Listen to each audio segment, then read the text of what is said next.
देखो concentration term में जो लास्ट अपन पढ़ रहे थे उसमें अपन ने पढ़ा था मोलैरिटी, है ना।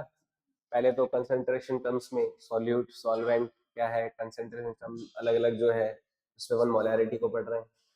और मोलैरिटी में ही मैंने आपको क्या बताया था, डाइल्यूशन फॉर्मूला बताया है ना, मोल फ्रैक्शन बताया। फिर लास्ट क्लास में अपन मोलैरिटी को जो पढ़ रहे थे तो मोलैरिटी मैंने आपको बताया डाइल्यूशन फॉर्मूला। डाइल्यूशन क्या होता है, ऐसा प्रोसेस होता है जिसमें हम क्या करते हैं, सॉल्वेंट को ऐड करते हैं।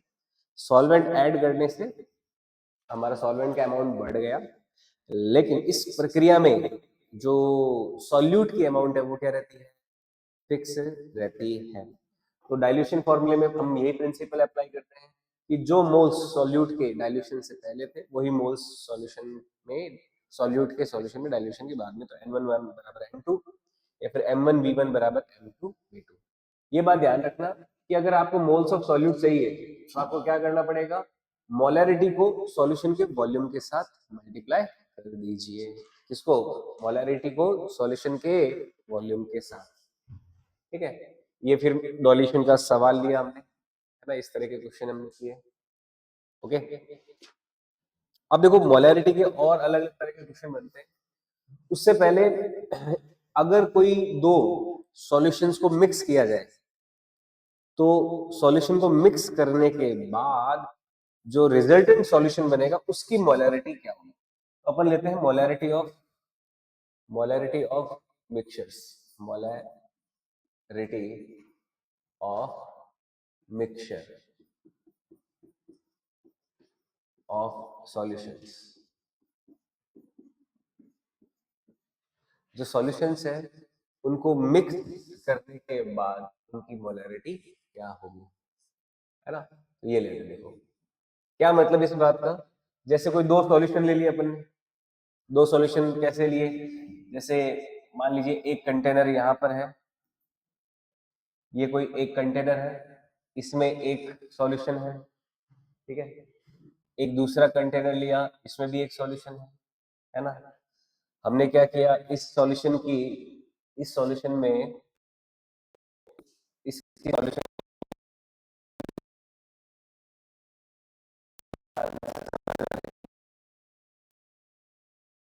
लिया, एक सॉल्यूशन ये लिया, ठीक है। अब इसका जो मोलैरिटी है वो मान लीजिए M1 है, इस सॉल्यूशन का मोलैरिटी क्या है M1, और इस सॉल्यूशन का मोलैरिटी क्या है M2। हमने एक ऐसे सॉल्यूशंस लिए जिनकी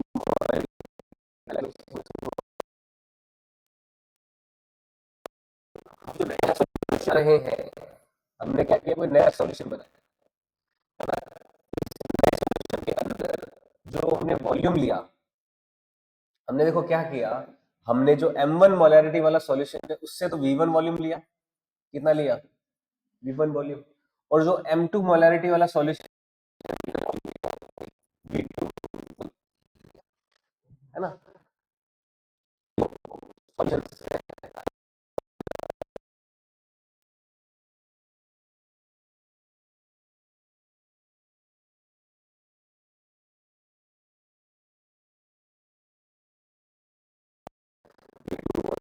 तो बताओ टोटल वॉल्यूम कितना हो जाएगा,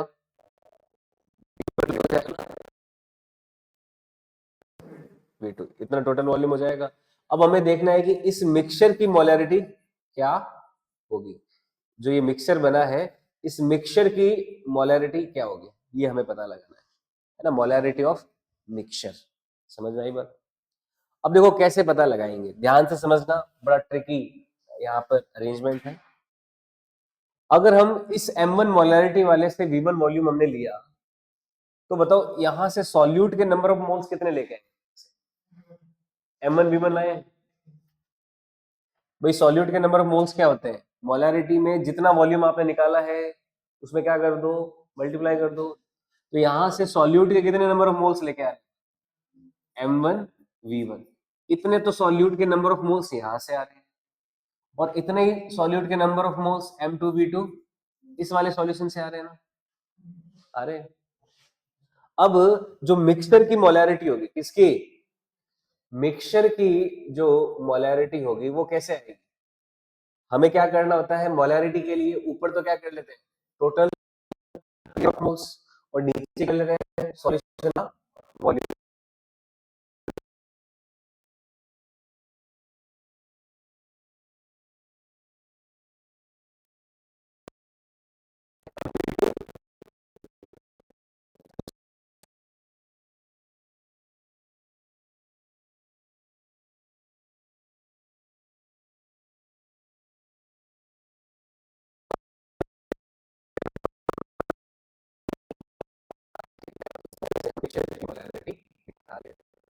उसका फॉर्मूला क्या बना, m1 plus m2 divided by v1 plus v2।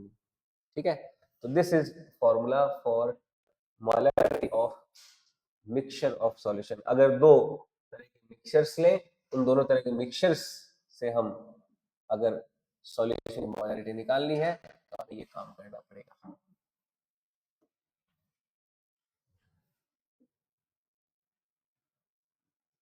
ठीक है, समझ में आया बात? ये हो गया molarity of mixtures of solution. सवाल लें इस पे, नोट करें m1 v1 plus m2 divided by v2। ठीक है, सवाल क्या है देखो, सवाल है इफ, मान लीजिए क्वेश्चन है if 200 ml of 2 molar HCl solution is mixed with 300 ml of 3 molar HCl solution, then what will be molarity of mixture, जो मिक्सचर है उसकी मोलैरिटी क्या होगी। अगर 200 ml 2 मोलर HCl सॉल्यूशन का लिया, मिक्स किया किसके साथ, 3 मोलर सॉल्यूशन वाले के 300 ml के साथ अगर मिक्स किया है, तो ये जो नया सॉल्यूशन बनेगा, जो मिक्सचर होगा दोनों का, उसकी मोलैरिटी क्या होगी। Then what will be molarity of this mixture.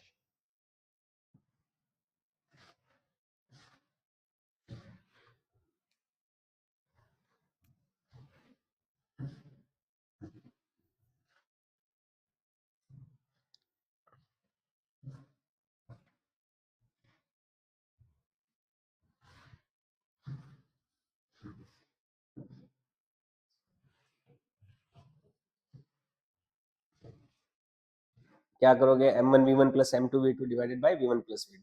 क्या वॉल्यूम को ml में दे रखा है तो लीटर में कन्वर्ट करने की जरूरत है नहीं है, क्योंकि ऊपर भी ml में रहेगा नीचे भी ml में रहेगा, तो कैंसिल आउट हो जाएगा, उससे कोई अपना फर्क नहीं पड़ेगा और सीधा आंसर है। तो सॉल्यूशन कितना आंसर आएगा,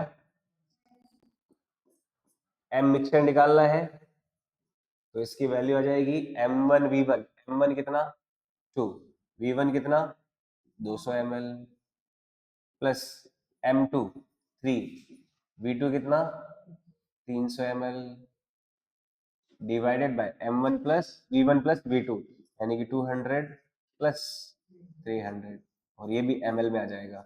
तो यहाँ से क्या हो रहा है, ml से ml कैंसिल हो जाएगा, तो फाइनल जो हमारी वैल्यू आएगी ये आ जाएगी, ये इक्वल टू आ जाएगी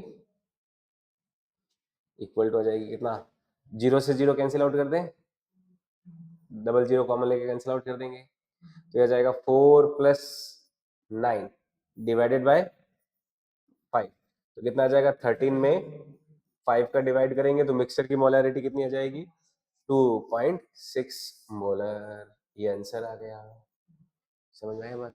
तो ये आता है इस तरह से मोलैरिटी ऑफ मिक्सचर। ठीक है,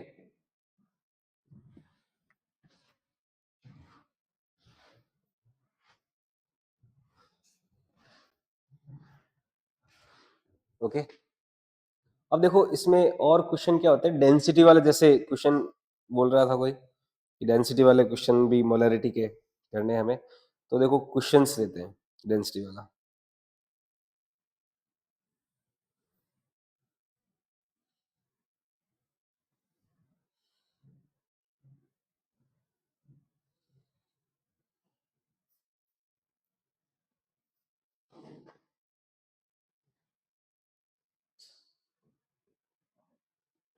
जैसे एक सवाल है, मिक्सचर की मोलैरिटी समझ में आई?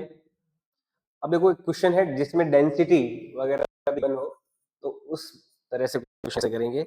सवाल है कि density of solution prepared by dissolving, question है देखो, the density of solution, the density of solution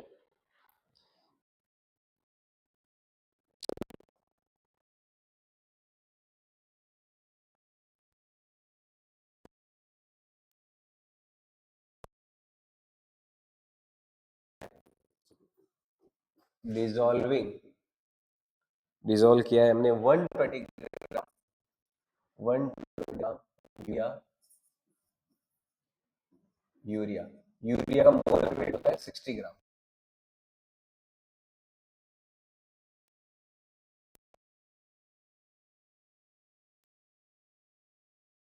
of water. हमने क्या किया है, 120 ग्राम यूरिया जिसका मोलर वेट 60 ग्राम है, उसे किस में मिलाया है, 1000 ग्राम पानी में मिलाया है, और उसकी डेंसिटी है इस, डेंसिटी कितनी है, 1.15 ग्राम पर ml है।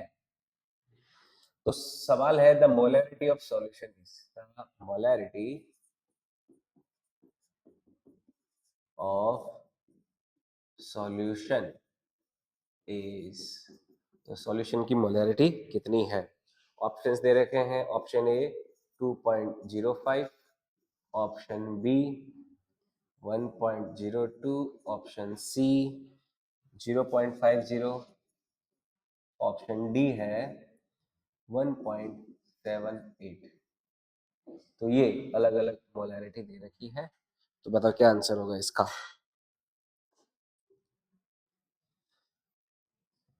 अब देखो, जैसे डेंसिटी दे रखी है ना, डेंसिटी वगैरह है, आपको क्या क्या दे रखा है, डेंसिटी किसकी दे रखी है, ये सॉल्यूशन की या सॉल्वेंट की डेंसिटी है, सॉल्यूशन की है ना। कभी कंफ्यूजन हो तो ध्यान रखना, पानी की डेंसिटी तो कितनी होती है, 1 ग्राम पर ml होती है, और ये तो क्या दे रखी है, 1.15 ग्राम पर ml दे रखी है। तो पानी से ज्यादा है, तो इसका मतलब सॉल्वेंट की डेंसिटी नहीं है, ये किसकी डेंसिटी है, सॉल्यूशन की डेंसिटी ही है। अब सॉल्यूशन की डेंसिटी दे रखी है, सॉल्वेंट का वेट कितना दे रखा है, 1000, और कितना सॉल्यूट यूज किया जा रहा है, 120 ग्राम। तो आपको सब कुछ तो दे दिया, अब आपको जब मोलैरिटी निकालनी है, तो मोलैरिटी क्या, मोलैरिटी अगर निकालना होता है तो क्या चाहिए, सॉल्यूट, और वॉल्यूम किसका चाहिए, सॉल्यूशन का। अब इस क्वेश्चन में सब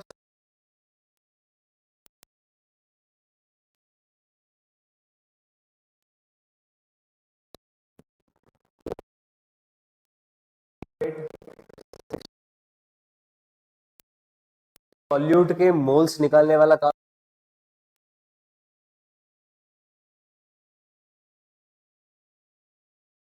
दूसरा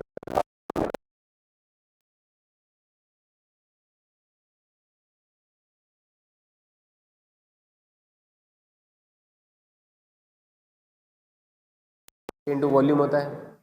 तो अगर वॉल्यूम निकालना है तो मास में क्या करोगे, डेंसिटी का डिवाइड कर दोगे ना। अब हमारे पास क्या सॉल्यूशन का मास है क्या, बताओ सॉल्यूशन का मास कितना है, कितना है, सॉल्वेंट प्लस सॉल्यूट, सॉल्वेंट हो गया 1000 और सॉल्यूट कितना 120, तो कितना हो गया 1120 ग्राम। हमारे पास सॉल्यूशन का मास कितना है, 1120 ग्राम, किसका, सॉल्यूशन का मास हो गया। अब वॉल्यूम निकालना है, वॉल्यूम किसका निकालना है, सॉल्यूशन का। तो वॉल्यूम निकालने के लिए क्या करते हैं, मास में किसका डिवाइड कर दोगे, 1.15 का डिवाइड कर दोगे। देखो ऊपर ग्राम है, नीचे क्या है, ग्राम पर ml है, तो ग्राम से ग्राम कैंसिल हो गया, यानी कि पूरी यूनिट किस में आएगी, ये ml में। ये सॉल्यूशन का जो वॉल्यूम आएगा किस में आएगा, ml में आएगा। आ गया, सॉल्यूशन का वॉल्यूम ml में आया है, और इस ml को लीटर में बदलने के लिए किसका डिवाइड करेंगे, 1000 का डिवाइड करना पड़ेगा। तो फाइनल जो मोलैरिटी की वैल्यू आएगी m, वो किससे आ जाएगी, given number of moles divided by volume of solution 1120 upon में 1.15 और इनटू क्या करेंगे 1000 का डिवाइड कर देंगे तो ये लीटर में आ गया, ये मोल में आ गया और ये इस तरह से हमारी क्या आ गई मोलैरिटी आ जाएगी। ठीक है, तो मोलैरिटी की जो वैल्यू है 1000 का इसमें डिवाइड करोगे तो आ जाएगा 2 इंटू 1.15 डिवाइडेड बाय 1.12, ये कैलकुलेशन बनेगी। अब देखो इस कैलकुलेशन को ध्यान में रखते हुए आपको मान लो एग्जाम हॉल में कैलकुलेटर नहीं होता अपने पास और इसके एग्जैक्ट वैल्यू निकालने में समय लगेगा। अब आप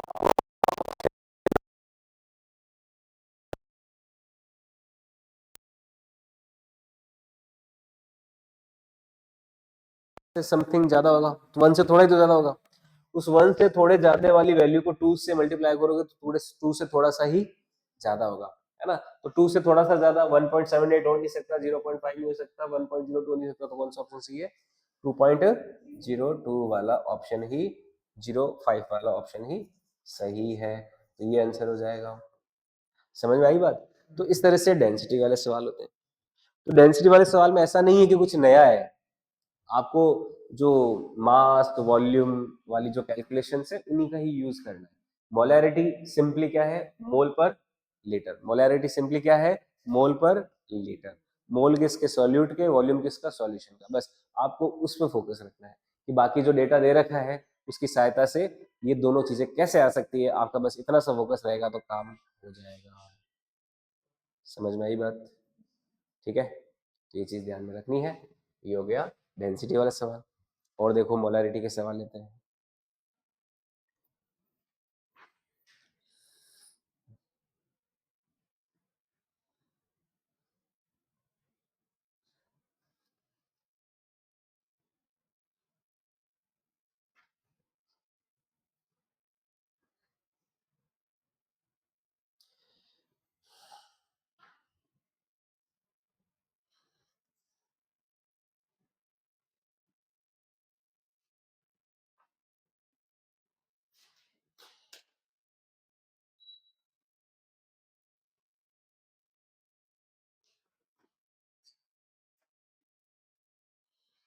ठीक है, अब देखो एक और क्या रहता है मोलैरिटी के सवालों में, अगर आपको वेट बाय वेट परसेंटेज दे रखा हो और उसको मोलैरिटी में कन्वर्ट करना हो तो क्या कन्वर्ट किया जा सकता है, क्या करना है हमें, हमें क्या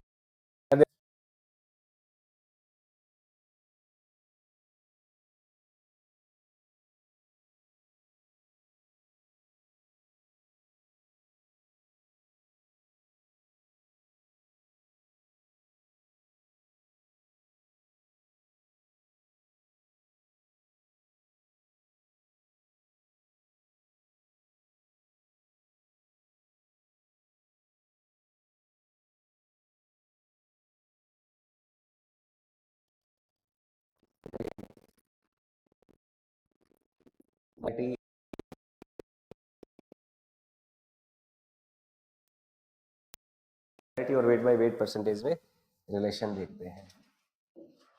जैसे वेट बाय वेट परसेंटेज होता क्या है, क्या होता है बताओ, ऊपर किसका रहता है मास ऑफ सॉल्यूट और डिवाइडेड बाय क्या होता है मास ऑफ सॉल्यूशन। अब अपन ऐसा क्या करें कि ये जो क्वांटिटी है वेट बाय वेट परसेंटेज वाली क्वांटिटी और इनटू क्या कर देते हैं 100, ये आपका क्या है, ये क्या है आपका वेट बाय वेट परसेंटेज है। मान लीजिए वेट बाय वेट परसेंटेज तो है x, wait by weight percentage क्या है x, और उसको आपको मोलैरिटी में कन्वर्ट करना है, किस में कन्वर्ट करना है मोलैरिटी में, है ना। अब देखो क्या क्या करेंगे अपन, मास ऑफ सॉल्यूट को नंबर ऑफ मोल्स में कन्वर्ट करना है तो क्या करेंगे मोलर मास का डिवाइड करेंगे, और मास ऑफ सॉल्यूशन को वॉल्यूम में कन्वर्ट करना है तो किसका डिवाइड करेंगे डेंसिटी का। तो देखो यही कर देते हैं, ये जैसे मास ऑफ सॉल्यूट है इस फॉर्मूले में मैं क्या करने वाला हूं देखो मास ऑफ सॉल्यूट जो है इसमें मैं किसका डिवाइड कर देता हूं मोलर मास का डिवाइड कर दिया। पर डिवाइड क्यों किया? डिवाइड किया तो मल्टीप्लाई भी करना पड़ेगा ना, ताकि इधर वाली क्वांटिटी में कोई फर्क नहीं पड़े। फिर ये तो क्या हो गया, नंबर ऑफ मोल्स में कन्वर्ट हो गया, मोल्स ऑफ सॉल्यूट आ गए। अब ये मास ऑफ सॉल्यूशन है, इसमें मैं जब मास ऑफ जो सॉल्यूशन है, मान लीजिए सॉल्यूशन का मास किसमें, ग्राम में, तो मैं डेंसिटी का मल्टी डिवाइड करूंगा, वो कौन सी होगी, ग्राम पर एमएल वाली। कौन सी होगी डेंसिटी? ग्राम पर एमएल वाली डेंसिटी होगी। ये कौन सी डेंसिटी है, ग्राम पर एमएल वाली डेंसिटी है। तो इसमें डेंसिटी का वापस मैंने क्या किया, मल्टीप्लाई कर दिया, इनटू क्या हो गया ये 100, ये बराबर किसके है, एक्स, जो कि क्या है अपना वेट बाय वेट परसेंटेज है। या इसको ऐसे ही रहने दो, वेट बाय वेट परसेंटेज की तरह ही।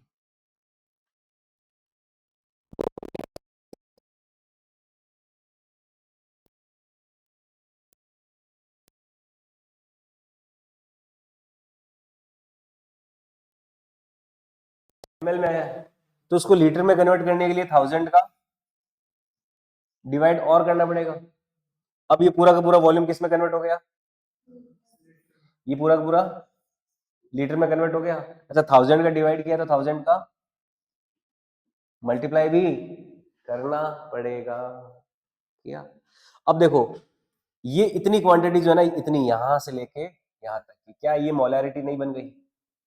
बताओ। देखो मास ऑफ सॉल्यूट क्या हो गया, mass of solute divided by molar wait, ये तो क्या हो गया, नंबर ऑफ मोल्स, इनटू क्या हो गया, एम डब्ल्यू, इनटू क्या हो गया 100। ऊपर तो ये चल रहा है, नीचे क्या हो गया, mass of solution divided by density, ये क्या हो गया, वॉल्यूम सॉल्यूशन का किसमें, एमएल में, और 1000 का डिवाइड किया तो किसमें आ गया, लीटर में। तो ये क्या आ गया, वॉल्यूम किसमें आ गया, लीटर में आ गया ना अपना। और नीचे क्या है, फिर क्या है नीचे, डेंसिटी है, और इनटू क्या है 1000 है, और ये क्या है डब्ल्यू बाई डब्ल्यू परसेंटेज है। ये रिलेशन आया।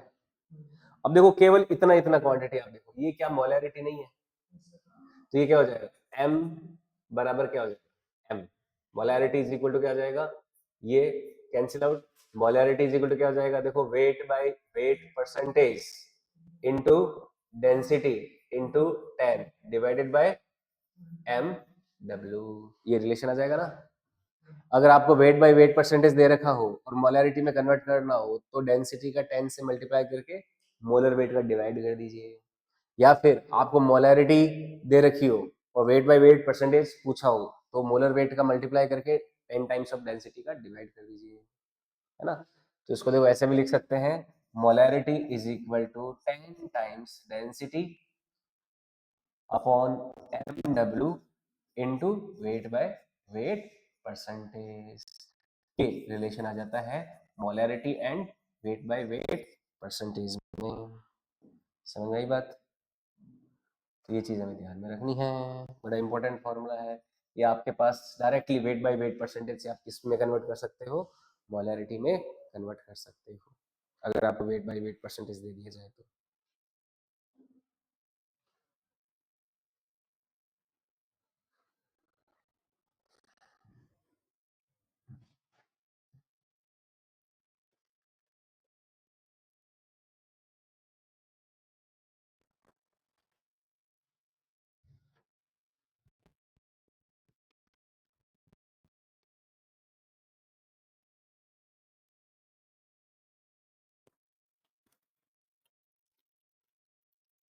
सवाल करें इसका?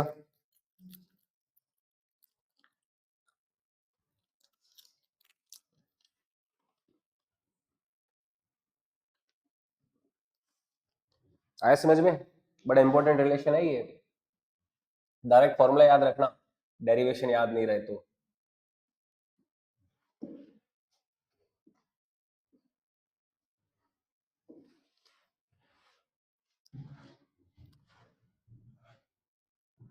जैसे क्वेश्चन है,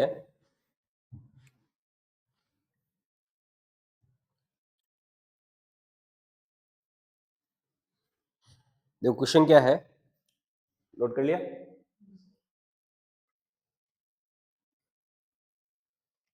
क्वेश्चन है कि द डेंसिटी, द डेंसिटी, और डेंसिटी किस में है, इन ग्राम पर एमएल, है ना। डेंसिटी भी किसमें, इन ग्राम पर एमएल दे रखी है, इन ग्राम पर ML of A 3.6 molar aqueous sulphuric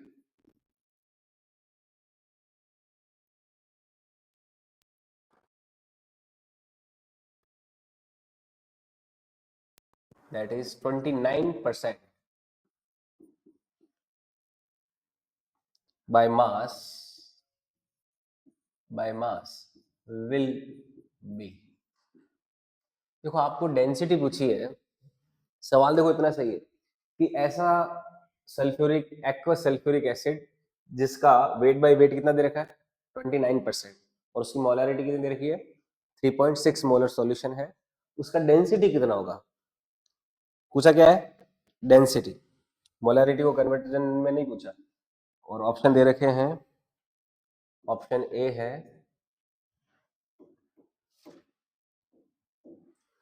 option A जो है दे रखा है 1.45, ऑप्शन बी दे रखा है 1.64, ऑप्शन सी दे रखा है 1.88 और ऑप्शन डी दे रखा है 1.22।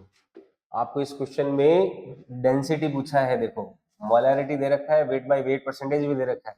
मोलर वेट H2SO4 का हमें पता होता है कितना, 98 होता है ना।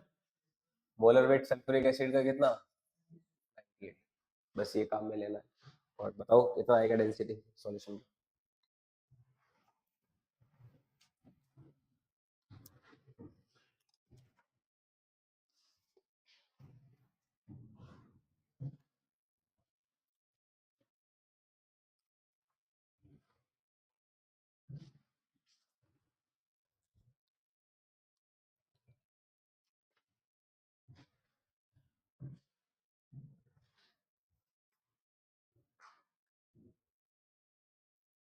आ गया,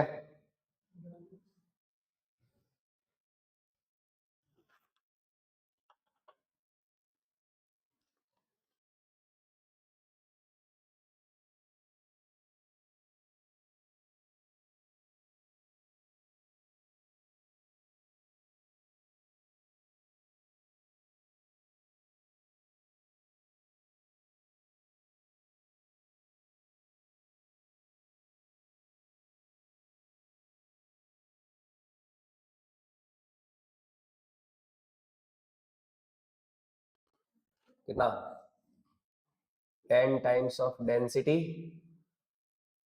इंटू अपॉन में मोलर वेट इंटू में W/W परसेंटेज, फॉर्मूला है। मोलैरिटी कितनी दे रखी है क्वेश्चन में,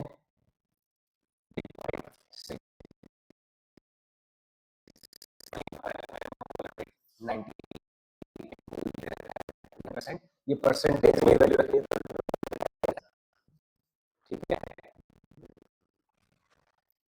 तो density 3.6 into 98 divided by 10 times 29, तो लगभग बताओ कितना आएगा।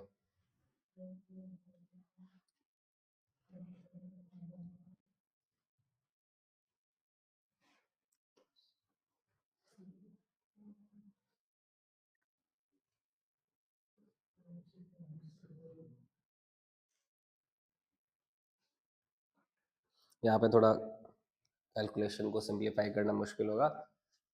ये जो वैल्यू है ये लगभग आई क्या, 0.9 नहीं, देखो थोड़ा अप्रोक्सीमेशन ले सकते हो, 98 100 तो 10 36 में 29 का डिवाइड करोगे, 36 में 29 का, और इसको 98 लिया तो इसको 30 ले लो, है ना। इसको देखो ऐसे लिख सकते हैं 3.6 इंटू, उसमें ऊपर वाले में 2 बढ़ाया और नीचे वाले में 1 बढ़ा देता हूँ, तो लगभग कितना आ जाएगा, लगभग कितना आ रहा है, 1.2 नहीं आ रहा क्या, आ रहा है ना, आ रहा है कि देखो, क्योंकि 98 में 29 का डिवाइड करना ये थोड़ा कॉम्प्लेक्स हो जाएगा। 29 में एक बढ़ा दो नीचे क्या हो गया 30, 98 में दो बढ़ा दिया तो कितना हो गया 100। तो थोड़ा अप्रोक्सीमेट कैलकुलेट करते हो तो कितना आता है लगभग 1.2 के आसपास। तो 1.2 वाला ऑप्शन कौन सा है, डी ऑप्शन सही है ना। आता है नहीं आ रहा, देखो ये 0 0 0 0 कैंसिल, 3.6 में 3 का डिवाइड करोगे तो कितना आएगा 1, है ना, आया समझ में। तो ऐसे कैलकुलेशंस हमें एग्जाम में ध्यान में रखनी होती है, अगर मान लो बहुत ज्यादा कॉम्प्लेक्स कैलकुलेशन हो तो।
ठीक है, आई बात समझ में। नेक्स्ट आगे बढ़े। नेक्स्ट देखो क्या है, मोलैरिटी में और भी देखो चीजें एक दो और होती है थोड़ी एक्स्ट्रा उसमें। जैसे अपन H2SO4 लेते हैं, H2SO4 क्या है, एक बहुत ही स्ट्रॉन्ग एसिड है। H2SO4 क्या है, बहुत ही स्ट्रॉन्ग एसिड है। बस यहाँ पे एसिड और बेस के बारे में अगर बात करें अपन, एसिड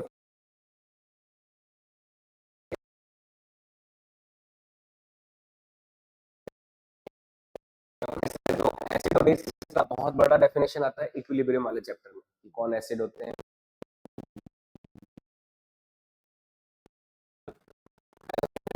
एसिड कौन, which gives H plus ion इन, जो पानी में H प्लस आयन देते हैं वो तो एसिड होते हैं, और बेस कौन होता है, जो OH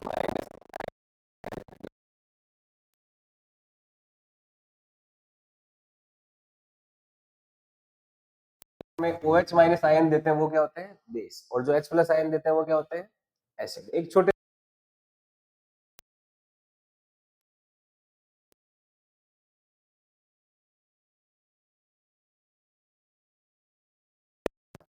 तो एक तो ये बात ध्यान रखिए, एसिड और बेस,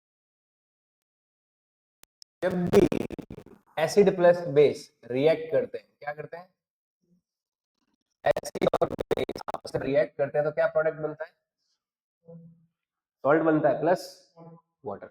सॉल्ट और वाटर बनता है, एक तो बनता है सॉल्ट और एक बनता है वाटर, है ना। जैसे मैं एग्जाम्पल के तौर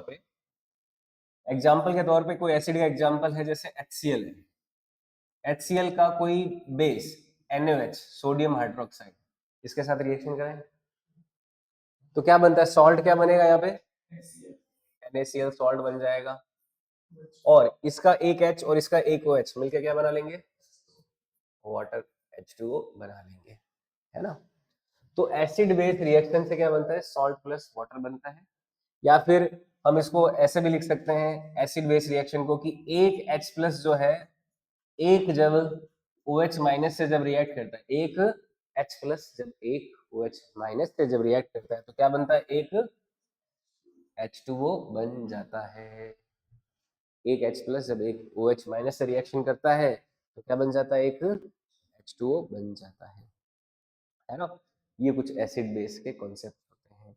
और एक एसिड का आयन H प्लस आयन, इसको प्रोटोनियम आयन बोलते हैं, इसको हाइड्रोक्सिनियम आयन बोलते हैं। OH माइनस H प्लस जब OH माइनस से रिएक्ट करेगा तो क्या बन जाता है, H2 बन जाता है। ठीक है, अब देखो क्वेश्चंस क्या होते हैं, जैसे सिंपल सा क्वेश्चन लेता हूँ, नोट कर लीजिए, नोट कर लीजिए बेटा।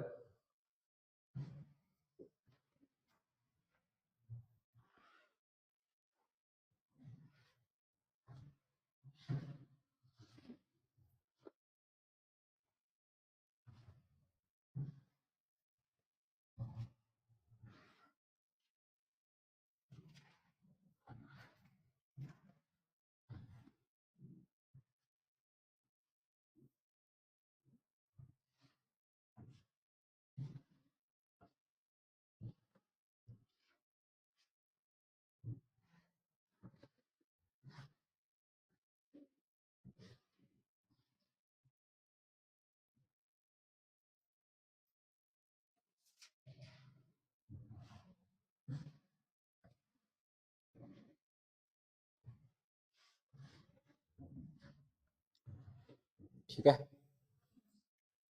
ना। देखो एक सवाल इसमें कैसे होते हैं कि अगर मान लो कोई एसिड है, जैसे मैं एग्जाम्पल के तौर पे एक क्वेश्चन ले लेता हूँ। क्वेश्चन क्या है कि जैसे H2SO4 को जब आप पानी में मिलाओगे तो H2SO4 क्या ऐसा ही रह जाएगा क्या? नहीं रहेगा ना। H2SO4 जब पानी में जाएगा तो क्या बनाएगा ये, हाइड्रोजन कितने देगा, 2H प्लस दे देगा पानी में, प्लस क्या दे देगा, सल्फेट आयन SO4 - 2 दे देगा, ये देगा ना। जब H2SO4 क्या स्ट्रॉन्ग एसिड है, स्ट्रॉन्ग जो भी एसिड या इलेक्ट्रोलाइट है 100%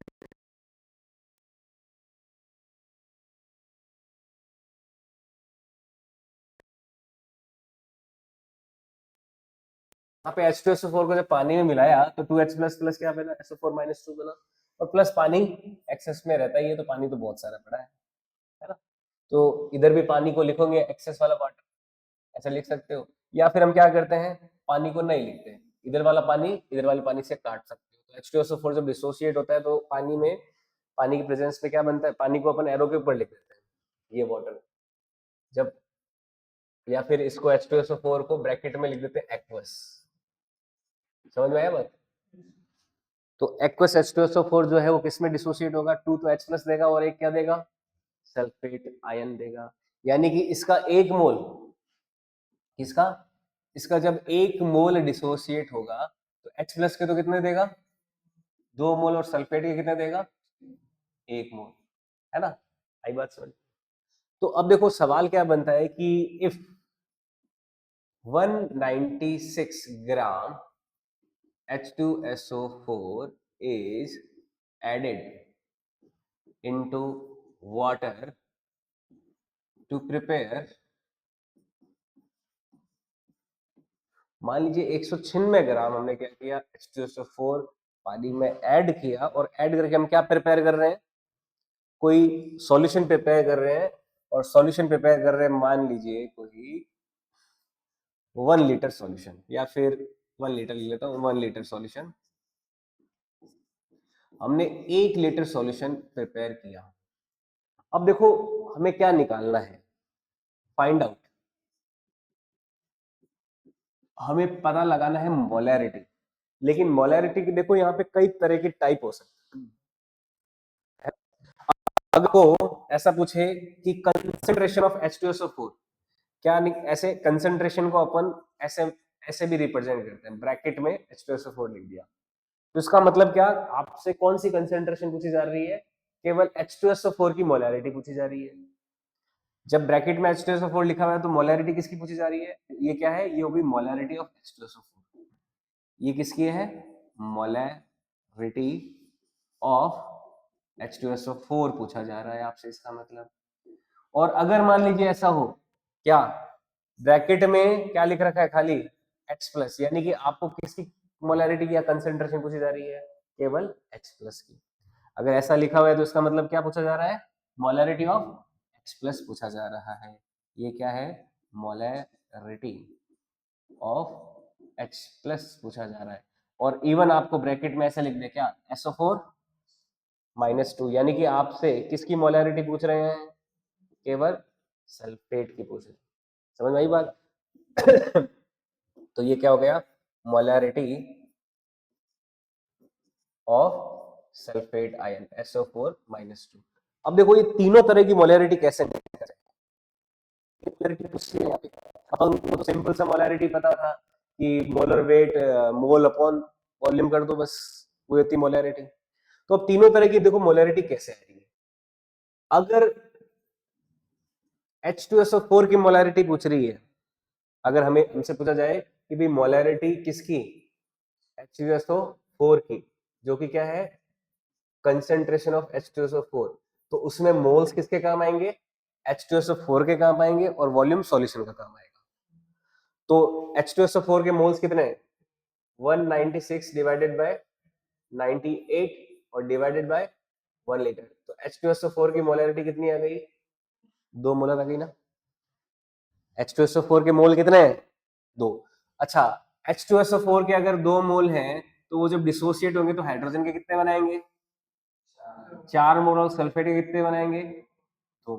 यानी कि जो सॉल्यूशन है हमारा पानी का सॉल्यूशन, उसमें H2SO4 तो 2 मोल है, और पानी H प्लस कितने हैं, 4 मोल, और सल्फेट कितना है, 2 मोल। यानी कि H2SO4 की मोलैरिटी तो 2 मोलर हो गई, लेकिन अगर मोलैरिटी हमें चाहिए किसकी, H प्लस की, यानी कि H प्लस की कंसेंट्रेशन देखनी हो, तो वो कितनी हो जाएगी, 4 डिवाइडेड बाय 1, यानी कि H प्लस की मोलैरिटी कितनी है, 4m है।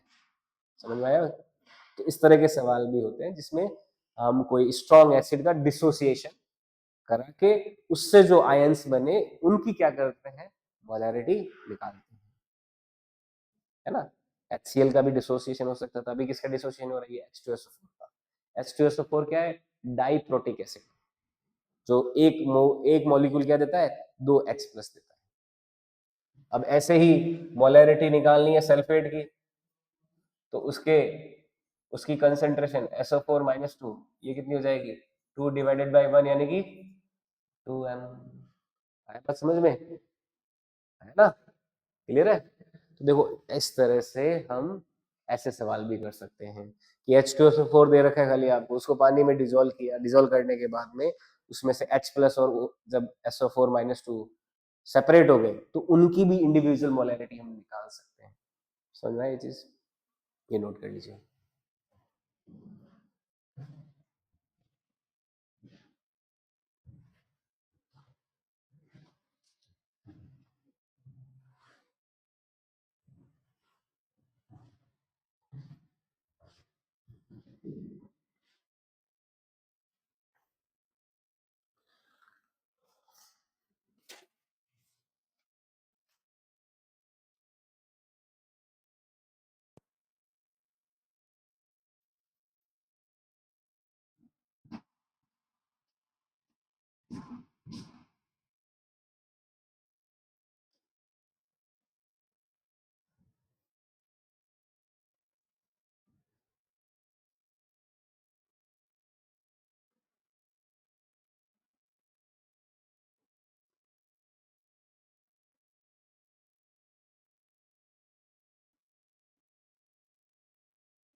क्लियर है? मोलैरिटी, मोलैरिटी में देखो इतने वैरायटी ऑफ क्वेश्चंस बन सकते हैं।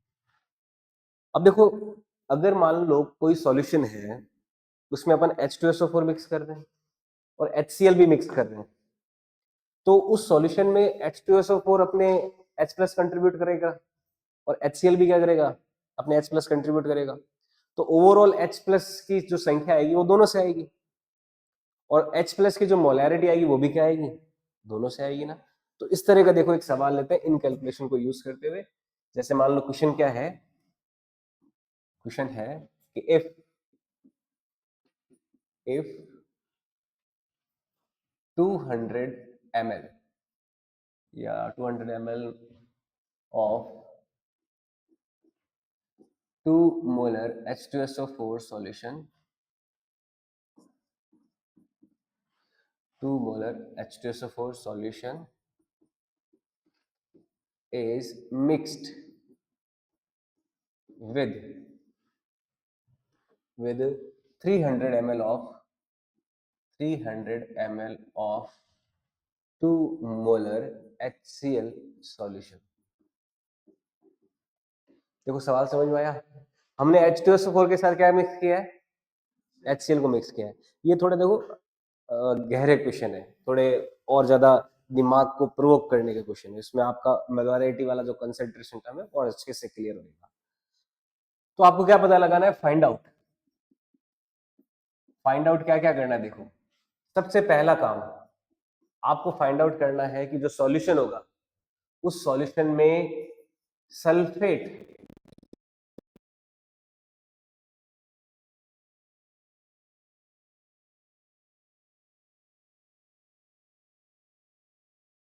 तीसरा आपको पता लगाना है उसमें H प्लस की कंसेंट्रेशन कितनी, और चौथा आपको पता लगाना है उसमें जो H2SO4 है, खाली H2SO4 की कंसेंट्रेशन देखें तो वो कितनी, और खाली HCl की कंसेंट्रेशन देखें तो ये कितनी। इतनी सारी कंसेंट्रेशन हम पता लगा सकते हैं इन दो डेटा से।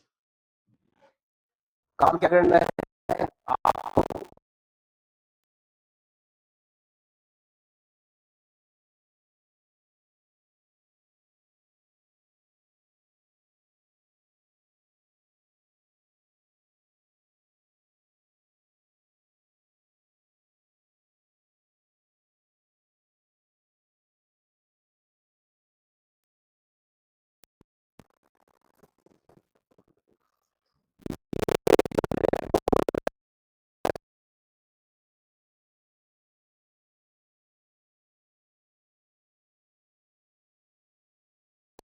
H2SO4 के जो मोल्स हैं वो कितने आ गए हमारे पास, 200 इंटू 2, तो कितने आ गए ये 400, और ये ml है तो इसको बोलते हैं देखो मिली मोल। क्या बोलते हैं इसको, क्योंकि मिली को हमने सेट नहीं किया ना अभी तक, 1000 का डिवाइड नहीं किया।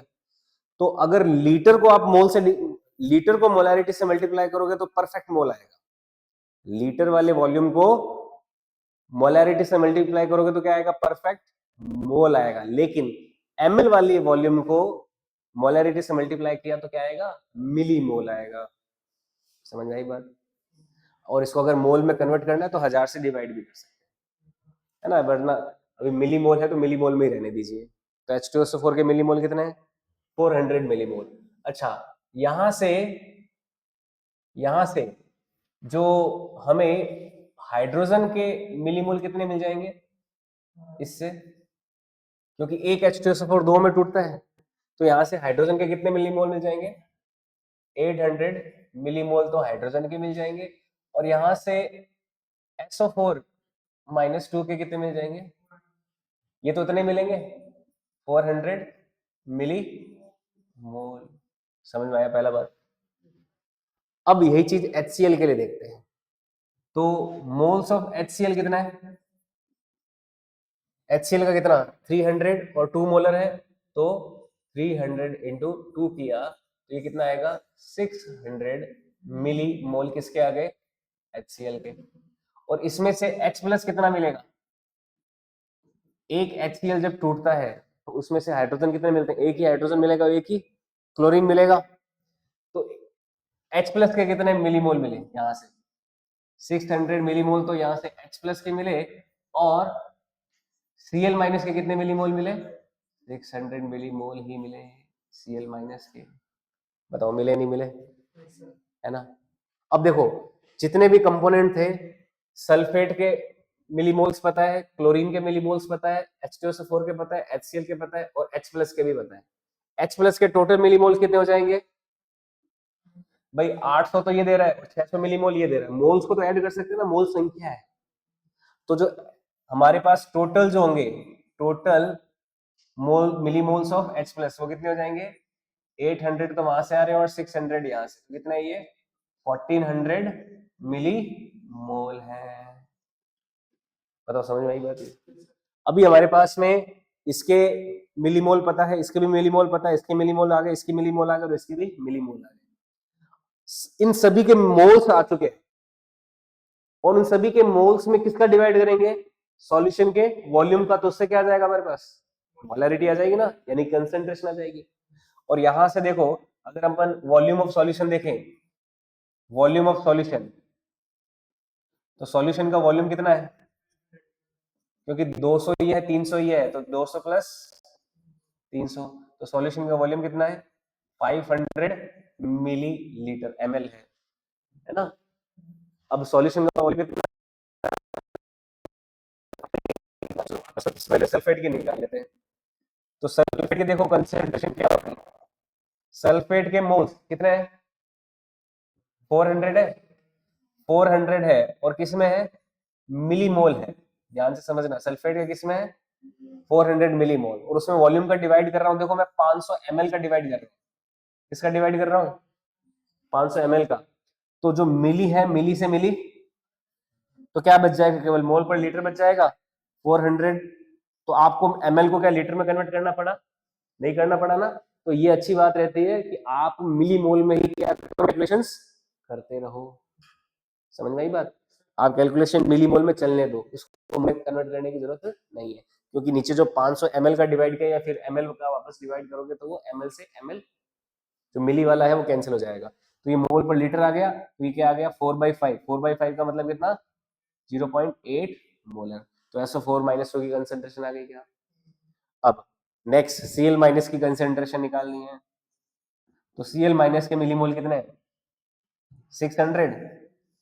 तो उसके तो कितने? 600 मिली मोल। और उसमें वॉल्यूम का डिवाइड करना है 500 ml। m से m कैंसिल, तो 6/5 कितना हो गया? 1.2 मोलर। तो Cl माइनस की जो कंसेंट्रेशन है वो कितनी आ जाएगी? 1.2 मोलर आ गई। फिर H प्लस की कंसेंट्रेशन बताओ, H प्लस की कंसेंट्रेशन। तो H प्लस के मिलीमोल कितने हैं? 1400 है। 1400 है, टोटल लेना है H प्लस के लिए। तो फिर क्योंकि H प्लस H2SO4 से भी मिल रहा है और HCl से भी मिल रहा है, तो ये 1400 मिलीमोल है और इसमें 500 का डिवाइड कर दिया तो ये हो जाएगा 2.8 मोलर। H प्लस की कंसेंट्रेशन कितनी है? 2.8 मोलर। फिर H2SO4 की कंसेंट्रेशन, तो H2SO4 की जो सल्फेट की है, क्योंकि दोनों के मिलीमोल सेम ही है ना, तो वो कितना हो जाएगा? 400 अपॉन 500 यानी कि 0.8 मोलर। तो H2SO4 की कंसेंट्रेशन आ गई। फिर HCl की कंसेंट्रेशन, HCl की कितनी? वही 600 डिवाइडेड बाय 500, तो कितना हो जाएगा? 1.8 मोलर। तो ये आंसर हो जाएंगे। अलग अलग जो हमारे कंपोनेंट्स हैं उन सभी की कंसेंट्रेशन या मोलैरिटी हम निकाल सकते हैं। ये थोड़ा एक्स्ट्रा थॉट प्रोवोकिंग क्वेश्चन है मोलैरिटी के लिए। समझ में आया ना? कौन सा? हाँ 1.2।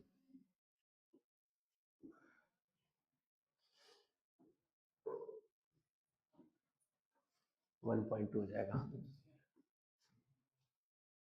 ठीक है, नोट कर लीजिए। और देखो ये जो मोलैरिटी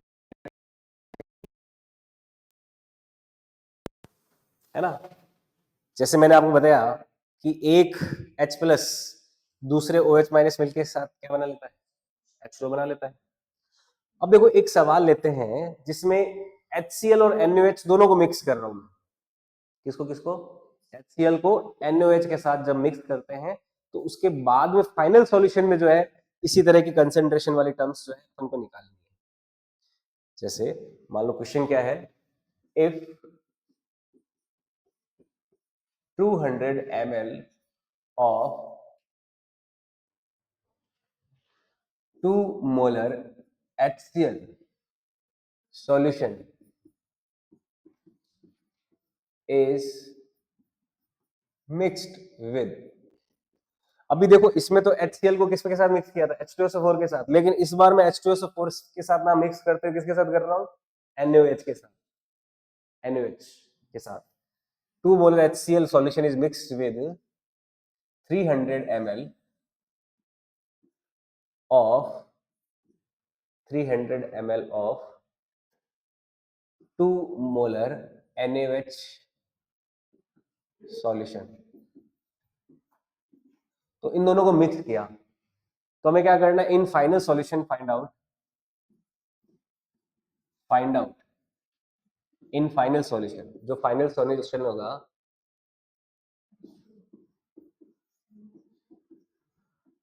देखो ये तो एसिड और ये बेस है। पहली बात तो फाइनल सॉल्यूशन में पहले पता लगाना है आपको कि उसकी नेचर क्या होगी, नेचर ऑफ सॉल्यूशन, एसिडिक या बेसिक।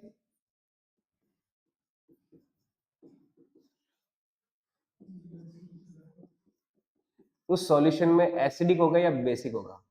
देखो एसिडिक सॉल्यूशन ऐसा होता है जिसमें H+ ज्यादा होता है, और बेसिक सॉल्यूशन होता है जिसमें OH- होता है। अगर किसी सॉल्यूशन में OH- है तो क्या बेसिक, और किसी सॉल्यूशन में H+ है तो वो क्या है, एसिडिक। तो पहला तो नेचर ऑफ सॉल्यूशन, फिर हमें देखो क्या क्या पता लगाना है, उस सॉल्यूशन में H+ पता लगा लो, या फिर मैं उस सॉल्यूशन में HCl की कंसेंट्रेशन, सॉल्यूशन में NaOH की कंसेंट्रेशन लगा लीजिए, उस सॉल्यूशन में H+ की कंसेंट्रेशन क्या होगी, उस सॉल्यूशन में OH- की कंसेंट्रेशन क्या होगी, उस सॉल्यूशन में Cl- की कंसेंट्रेशन, उस सॉल्यूशन में NaOH की कंसेंट्रेशन होगी।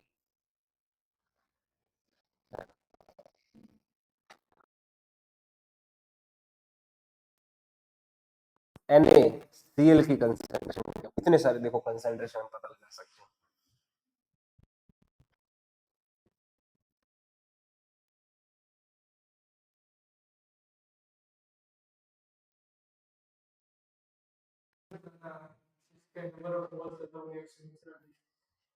देखो कैसे करेंगे,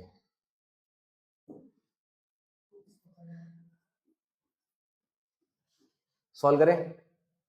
सबसे पहला काम क्या, HCl के मोल्स निकाले, कितने हो गए, 200 इंटू 2 कितने, 400 मिली मोल है HCl के नंबर ऑफ मोल्स। इससे क्या पता चलता है, H+ के कितने हैं, H+ के भी हैं 400, और Cl- के भी कितने हैं, 400 मिली मोल हैं। समझ में आई बात।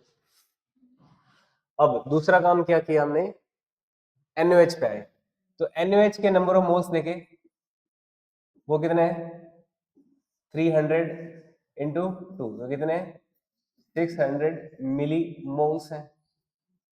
इससे हमें क्या समझ में आता है कि हमारे पास Na+ कितना है, Na+ के नंबर ऑफ मोल्स कितने हैं, कितने हैं, 600, और मोल्स ऑफ OH- कितने हैं, ये भी 600 है, तो मिली मोल्स।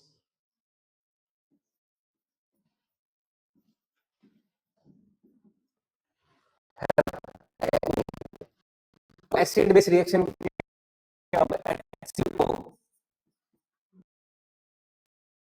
आएंगे तो क्या बनेगा, NaCl प्लस वाटर बनेगा ना, बनेगा नहीं बनेगा, ये स्टोकियोमेट्रिक रिएक्शन हो गई। अब HCl के कितने मिलीमोल्स हैं अपने पास, कितने हैं, 400, ये तो 400 मिलीमोल है, और इसके कितने 600। बताओ क्या होगा अब आगे, इसका एक इसके एक से रिएक्शन करता है, इसके 400 के 400 पूरे खत्म होने के लिए इसके कितने चाहिए थे, 400, लेकिन है कितने 600, तो ये क्या है, लिमिटिंग रिएजेंट है, यानी ये तो पूरा खर्च हो जाएगा और ये थोड़ा बच जाएगा, ये एक्सेस रिएजेंट हो गया, हो जाएगा ना। यानी कि जब फाइनल रिएक्शन होगी तो फाइनल रिएक्शन में मैं ऐसा लिख दूं, ये तो कितना बच जाएगा, 0। इसके 400 के साथ रिएक्शन करें तो ये कितना बच जाएगा, 200 मिलीमोल।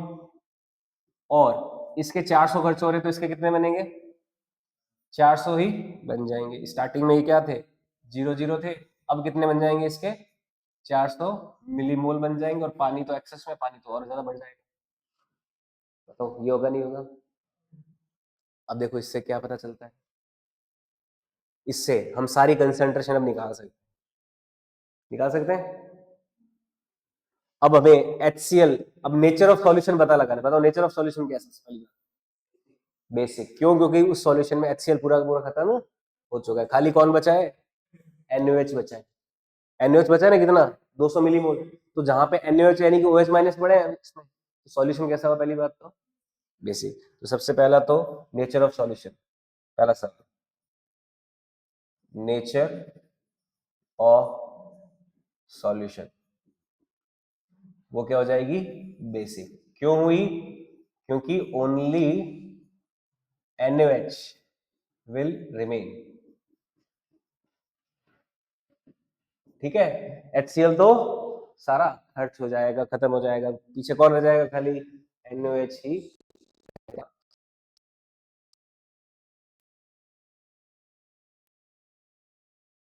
के मिलीमोल डिवाइडेड बाय वॉल्यूम का सॉल्यूशन ऑफ वॉल्यूम। तो HCl और NaOH दोनों के कंसंट्रेशन क्या क्या आ जाएंगे, जैसे HCl के कंसंट्रेशन देखनी है तो HCl के मिलीमोल कितने, 400 millimole divided by volume of solution 500 ml, तो कितना हो गया, वही 0.8 मोलर। ये तो HCl की कंसंट्रेशन आ जाएगी। और NaOH की देखें तो, हाँ अच्छा, अगर फाइनल सॉल्यूशन में जाए, मैं तो ये इनिशियल सॉल्यूशन के इनिशियल की बात हो रही है।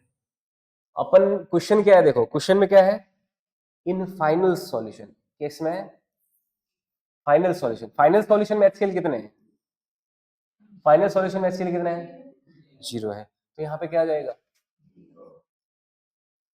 तो फाइनल सॉल्यूशन में HCl की कंसंट्रेशन कितनी एक्चुअल में, 0 है। ध्यान रखने की बात, गलती मत करना, है ना। फाइनल सॉल्यूशन की बात हो रही, बिफोर डिसोसिएशन नहीं पूछ रहा। डिसोसिएशन से पहले अगर पूछता कि concentration of HCl before dissociation, उसमें हम क्या लेते, 400 मिलीमोल उसके HCl के लेते, उसमें 500 ml का डिवाइड करते, समझाई बात। लेकिन फाइनली जब रिएक्शन हो चुकी है, तो रिएक्शन होने के बाद में तो हम क्या देख रहे हैं, HCl तो बचा ही नहीं, 0 हो गया।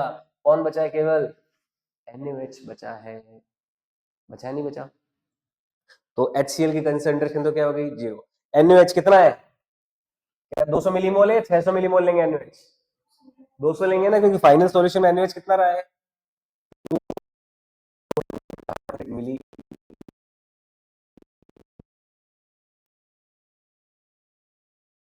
0.1 हो जाएगा, 0.1 मोलर NaOH का कंसंट्रेशन आ गया। फिर नेक्स्ट, H प्लस का कंसंट्रेशन कितना है, H प्लस का कंसंट्रेशन कितना है, 0 जाएगा ना, क्योंकि HCl 0 हो गया। H प्लस कहां से आ रहा था, HCl से, HCl सारा खत्म हो गया, तो क्योंकि सारा का सारा H प्लस को किसने रिएक्शन में ले, काम में ले लिया, OH माइनस। जो सारा का सारा H प्लस के मिलीमोल कितने थे, जो 400 मिलीमोल थे ना H प्लस के, वो कौन खा गया, OH माइनस खा गया। NaOH से आने वाला जो OH माइनस है, वो H प्लस से रिएक्शन करके क्या बना लिया उसने, वाटर बना लिया। तो H प्लस क्या रह गए, 0। तो H प्लस 0 रह गए, तो H प्लस की कंसेंट्रेशन भी क्या हो जाएगी, 0। H plus concentration 0। फिर नेक्स्ट किसकी थी, OH माइनस की बताओ। OH माइनस, जितने NaOH रहेंगे उतना ही OH माइनस रहेंगे, तो 200 डिवाइडेड बाय 500, तो कितना हो जाएगा, अच्छा 0.4 होगा क्या, 0.4 मोलर, और हो जाएगा 0.4 मोलर। मोलर। ये OH माइनस की कंसेंट्रेशन आ जाएगी। फिर नेक्स्ट किसकी, Cl माइनस की। Cl माइनस की कितनी है कंसेंट्रेशन?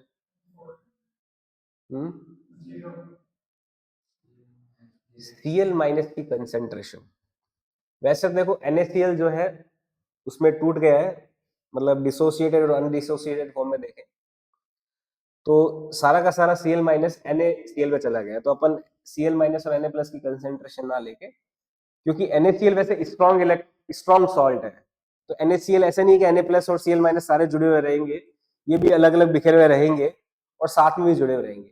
तो डिसोसिएटेड और अनडिसोसिएटेड फॉर्म दोनों में हो जाएगा।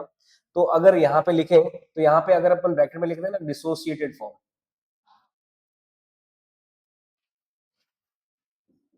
अगर डिसोसिएटेड फॉर्म में देखें Cl माइनस और Na प्लस कितना है, और NaCl किस में हो गया, एसोसिएटेड फॉर्म में, है ना। और वैसे अगर देखें तो सारा का सारा डिसोसिएटेड ना भी ले चलो, थोड़ा ऐसे दे देते हैं, मान लो इतना ही लिख रखा हो, क्योंकि अपन को तो फाइनल रिजल्ट बताना है ना। तो फाइनल में तो HCl सारा का सारा खर्च हो गया, तो क्लोरीन कोई रहा क्या सॉल्यूशन में, उसने तो क्या बना लिया, NaCl बना लिया। तो Cl माइनस की कंसेंट्रेशन क्या रही फाइनल,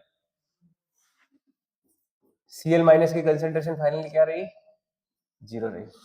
और NaOH और O इसकी Na प्लस की, Na प्लस की 0 है क्या, नहीं नहीं, Na प्लस कितना रहेगा, 600 में से 400 Na प्लस खर्च हुआ है, लेकिन 200 बचेगा। तो Na प्लस की कंसेंट्रेशन कितनी हो जाएगी,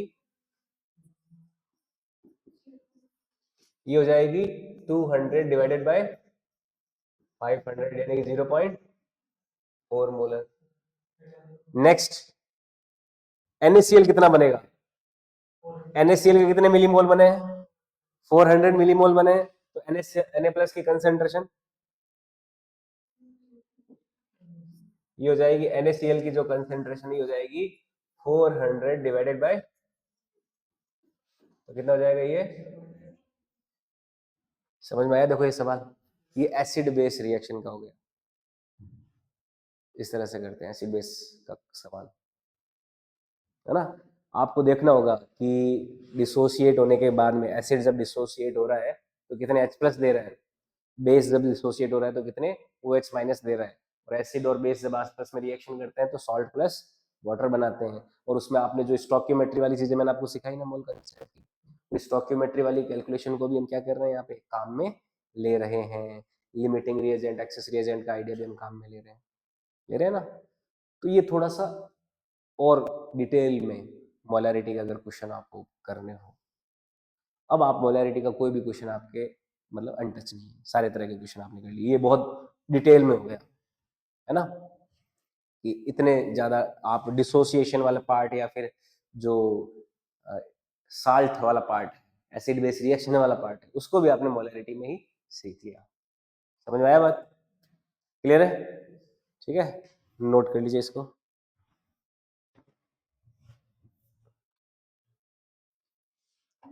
नेक्स्ट देखो, ये मोलैरिटी थी पूरी। अब अपन पढ़ते हैं मोलैलिटी के बारे में भी, है ना।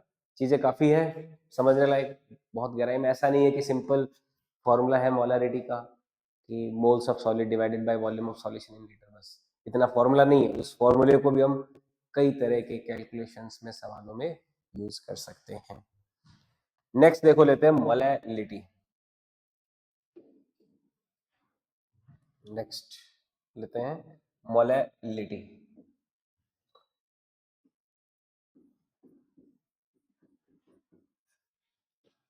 देखो मोलैलिटी क्या होती है, वो थी मोलैरिटी और ये क्या है मोलैलिटी, है ना। मोलैलिटी के लिए आपको कहा ध्यान में बात रखना है, पहले बात तो इसका सिंबल जो है स्मॉल, जैसे उसका सिंबल क्या था कैपिटल M, लेकिन इसका सिंबल क्या रहता है स्मॉल। उसकी यूनिट से बहुत कुछ चीजें क्लियर हो रही थी ना, मोल पर लीटर, मोल किसके सॉल्यूट के, और लीटर वॉल्यूम किसका सॉल्यूशन का। लेकिन जितने भी क्वांटिटीज है उन सभी क्वांटिटीज में एक केवल ऐसी क्वांटिटी है, बाकी सभी क्वांटिटी में डिवाइड किसका करते हैं सॉल्यूशन का।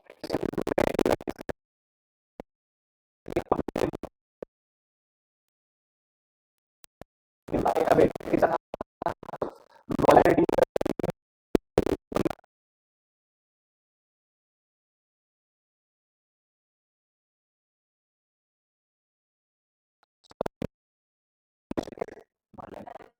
मोलैलिटी में डिवाइड किसका करता है? ऊपर तो रहता है मोल सॉल्यूशन का, इसका यूनिट होता है देखो मोल पर केजी। यूनिट क्या होता है इसका? मोल पर केजी। जो मोल होते हैं वो तो किसके होंगे? सॉल्यूट के। मोल किसके? लेकिन जो केजी वेट है वो किसका होता है?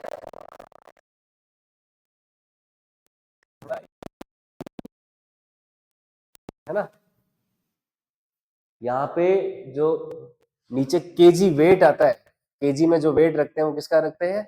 सॉल्वेंट का रखते हैं। तो जो मोलैलिटी है, मोलैलिटी एम, ये हो जाएगा moles of solute, moles of solute divided bye क्या हो जाएगा? मास ऑफ सॉल्वेंट, और वो भी किसमें? केजी में, किलोग्राम में। तो उससे क्या आ जाएगा हमारे पास? मोलैलिटी आ जाएगी। समझ में आया बात? ये मोलैलिटी का फॉर्मूला हो जाएगा। मोलैलिटी में क्या होता है? Moles of solid divided by नीचे वॉल्यूम होता है सॉल्यूशन का, वो भी लीटर में। लेकिन यहाँ पे मास ऑफ सॉल्वेंट होता है केजी में। ठीक है, ये एक बेसिक फंडामेंटल प्रिंसिपल ध्यान में रखना है। तो इससे क्या फर्क पड़ेगा? बड़ा फॉर्मूला बनाना हो तो वो भी हम बना सकते हैं, है ना? इसको ऐसे लिख सकते हैं, मोल्स ऑफ सॉल्यूट को क्या लिख देंगे? Given weight upon molar mass, वो सब लिख सकते हैं। अच्छा, हमारे पास मोलैरिटी ऑलरेडी थी, फिर मोलैलिटी क्यों डिफाइन की गई?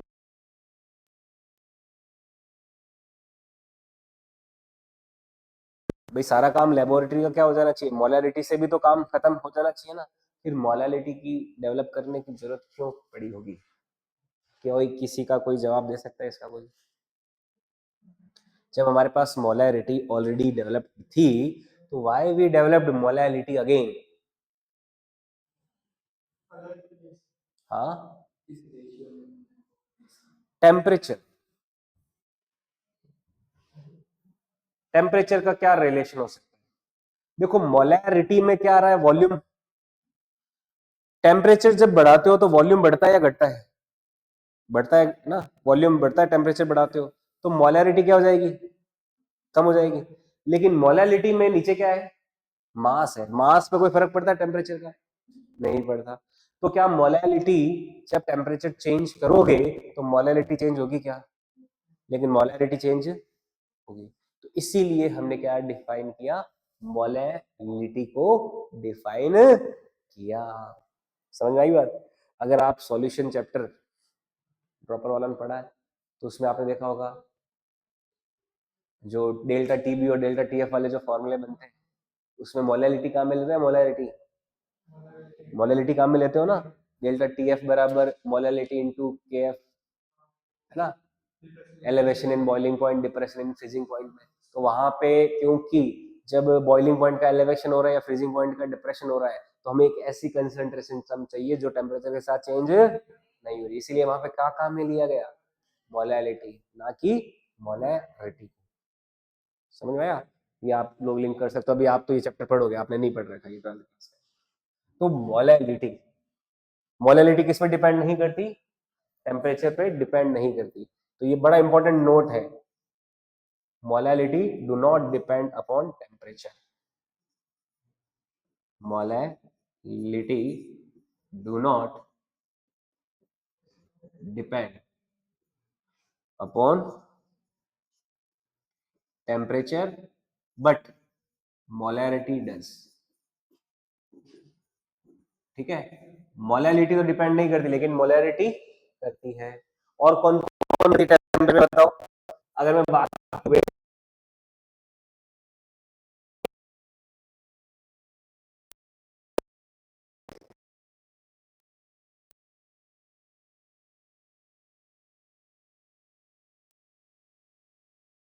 तो जहां पे वॉल्यूम है वो टेम्परेचर पे डिपेंड करेगी, जहां पे वॉल्यूम नहीं है वो टेम्परेचर पे डिपेंड नहीं करेगी। ये बेसिक फंडामेंटल चीज ध्यान में रखना। तो volume centric concentration terms depend upon temperature, है ना। जो ऐसी कंसेंट्रेशन टर्म जो वॉल्यूम सेंट्रिक हो, जिसमें वॉल्यूम आ रहा हो, तो वो किस पे डिपेंड करेगी? टेम्परेचर पे डिपेंड करेगी। लेकिन ऐसी कंसेंट्रेशन टर्म जिसमें वॉल्यूम नहीं आ रहा, वो टेम्परेचर पे डिपेंड नहीं करेगी।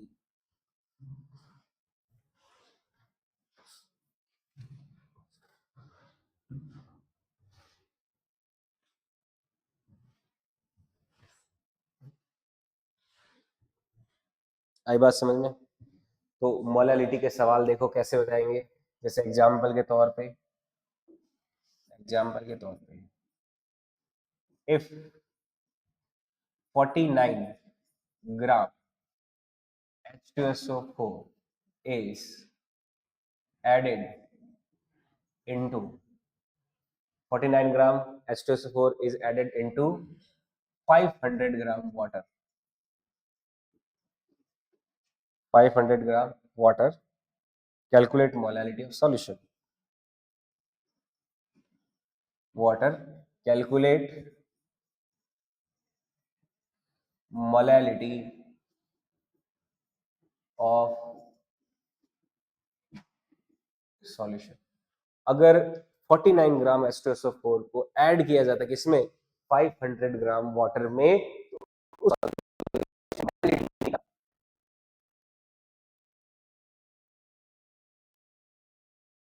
Moles.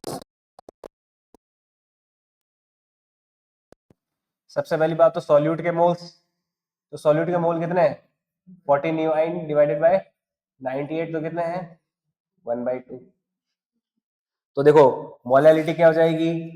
Moles of solute divided by mass of solvent. लेकिन ये किस में दे रखा है? ग्राम में। किलोग्राम में कन्वर्ट करना हो तो 1000 का डिवाइड कर देंगे किलोग्राम को, तो 1/2 अपॉन 1/2 यानी कितना जाएगा? 1 मोलर। इसको 1 स्मॉल m बोलेंगे। और इसको रीड कैसे करेंगे? 1 molar aqueous H2SO4 solution, 1 molar aqueous H2SO4 solution. इसको क्या बोलेंगे? 1 मोलर एक्वस H2SO4 सॉल्यूशन बोलेंगे। अगर ये मोलैरिटी होती तब क्या बोलते हैं? 1 मोलर एक्वस H2SO4 सॉल्यूशन। लेकिन मोलैलिटी है तो इसको क्या बोलेंगे? 1 मोलल एक्वस H2SO4 सॉल्यूशन, है ना। ये ऐसे मोलैलिटी काम में लेते हैं।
ठीक है,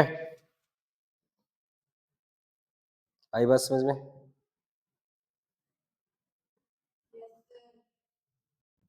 आगे बढ़े। मोलैलिटी में सवाल तो नहीं है, सिंपल सिंपल से ऐसे सवाल है। बाकी आपको ध्यान में क्या रखना है? मोलैलिटी एंड मोलैरिटी रखना होता है। तो रिलेशन बिटवीन मोलैरिटी एंड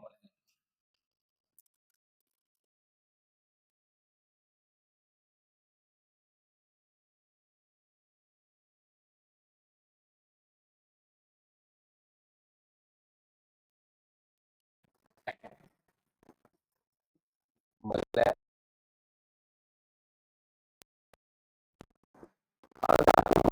हो, मोलैलिटी के लिए तो क्या चाहिए, मास, और मोलैरिटी के लिए क्या चाहिए, वॉल्यूम। तो कहीं ना कहीं डेंसिटी का रोल है नहीं है, तो डेंसिटी का रोल होगा।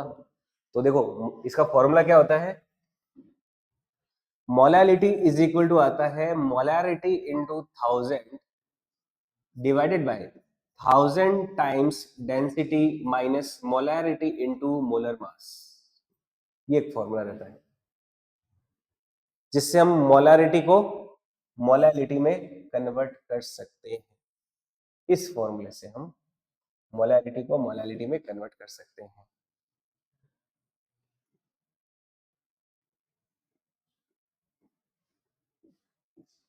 Molarity into 1000 divided by 1000 times density minus molarity times molar weight.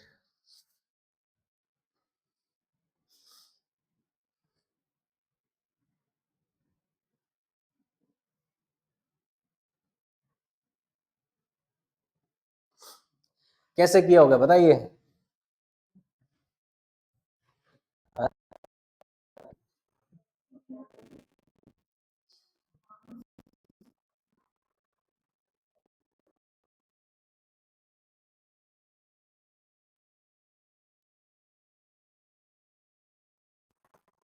Volume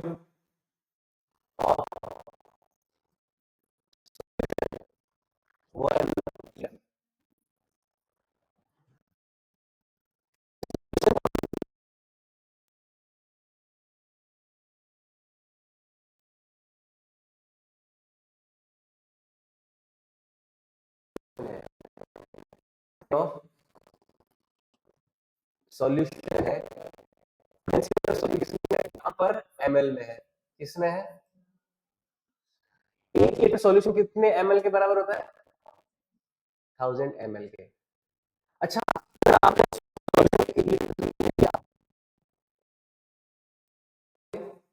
moles of solute कितने हो जाएंगे, जो मोलैरिटी है, जो मोलैरिटी है उसमें 1 लीटर का मल्टीप्लाई कर दिया, यानी कि जो मोलैरिटी है वही क्या हो जाएगी, मोल्स ऑफ सॉल्यूट हो जाएगी, नहीं हो जाएगी बताओ, हो जाएगी। जो मोल्स ऑफ सॉल्यूट है वो क्या हो जाएंगे, जो मोलैरिटी है वही क्या हो जाएगा, मोल्स ऑफ सॉल्यूट हो जाएगा, हो जाएगा ना।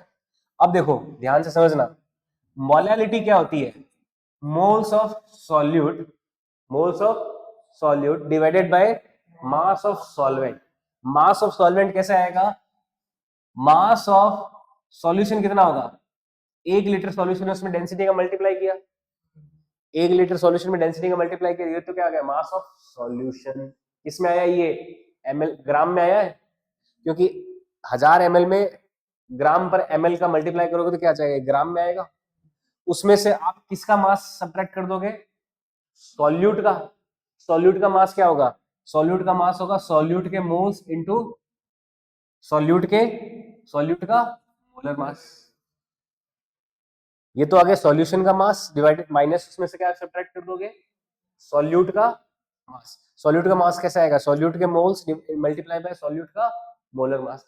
ये पूरा का पूरा किसमें आया, ग्राम में आया है, उसमें 1000 का जब डिवाइड कर दोगे ये किसमें आ जाएगा, केजी में, और यही क्या हो जाएगी अपनी मोलैलिटी हो जाएगी ना। तो इसका मतलब मोलैलिटी क्या होता है, 1000 times m times 1000 upon 1000 times rho minus m times mw।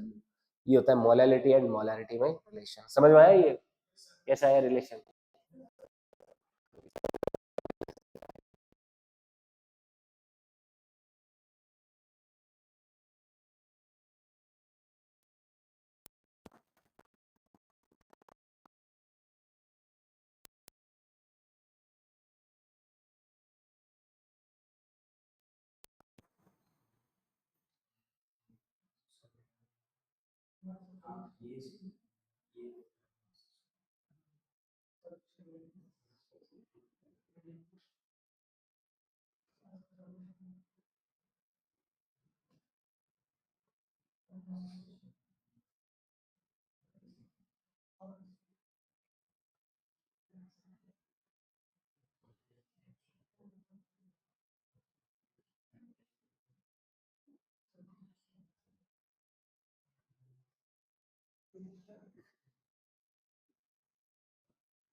ठीक है, ठीक है, इस तरह के कुछ रिलेशंस होते हैं जो हमें ध्यान में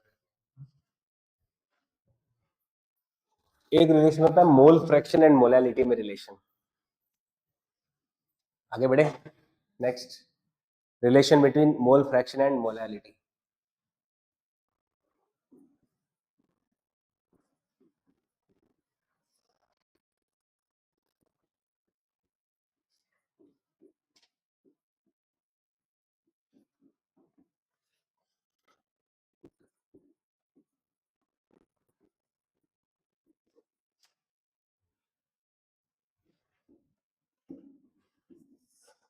देखो, मोल फ्रैक्शन एंड मोलैलिटी में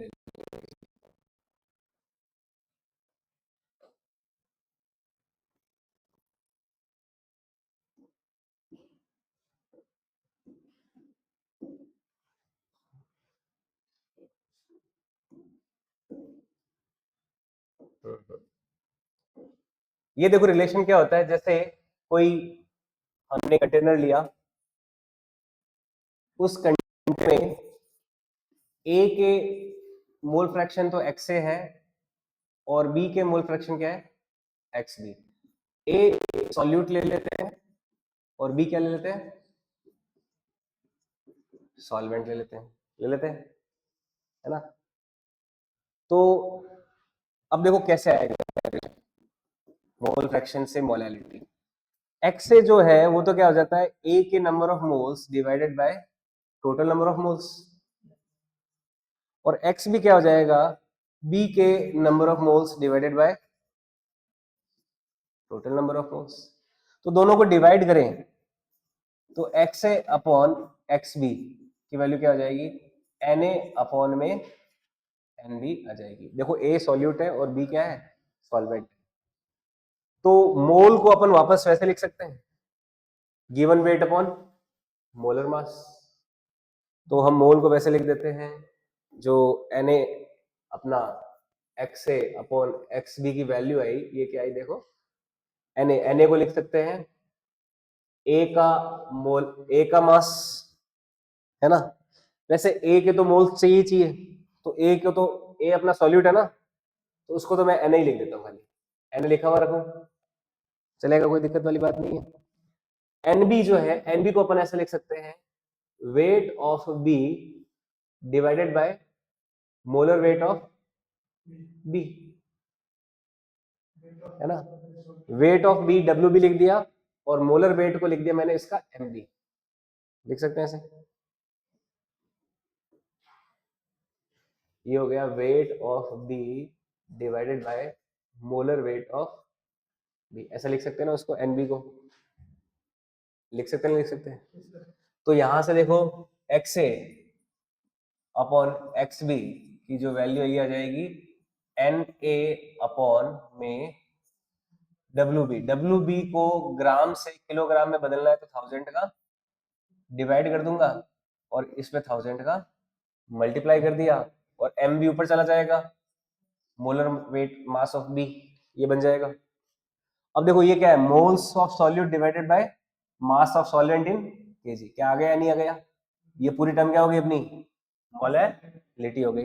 तो X A upon X B का जो रेशियो है वो किसके बराबर हो जाएगा, molality into molar weight of B divided by 1000। तो ये रिलेशन आ जाएगा, या फिर इसको ऐसे लिख सकते हैं, molality is equal to, molality is equal to 1000 times, 1000 times X A upon X B. अच्छा, एक्स बी को क्या लिख सकते हैं, क्या 1 माइनस एक्स ए लिख सकते हैं, क्योंकि एक्स ए प्लस एक्स बी क्या होता है, 1 होता है, तो एक्स बी क्या लिख देंगे, 1 माइनस एक्स ए। तो 1000 x A upon 1 minus x ए और नीचे किसका फिर डिवाइड हो जाएगा, मोलर वेट किसका आ जाएगा, एम डी का।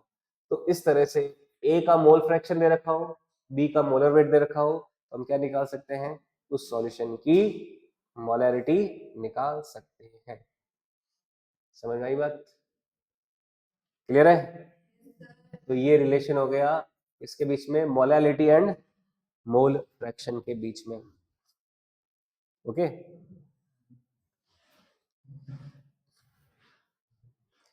भूख लग गई है? बढ़िया है, तो खाना